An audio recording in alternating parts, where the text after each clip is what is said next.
আমি এই মুহূর্তে বিশেষ করে খাদিমপাড়া ইউনিয়ন থেকে যারা অতিথি খেলা উপভোগ করার জন্য আমাদের প্রথম গ্রাম ওপেনিং এ উপস্থিত ছিলেন সবাইকে ওনাকে আহ্বান জানাচ্ছি আপনারা সবাই আবার ইন্ডোরের ভিতরে চলে আসার জন্য আমি অনুরোধ জানাচ্ছি আমাদের আজকের এই উদ্বোধনী অনুষ্ঠান এবং এই উদ্বোধনী খেলার প্রধান আকর্ষণ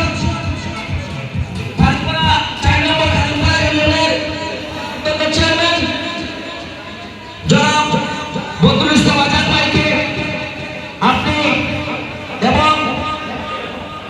4 নং খাদিমপাড়া ইউনিয়নের সুনামধন্য মেম্বার এবং প্যানেল চেয়ারম্যান আপনারা দুজনে মিলে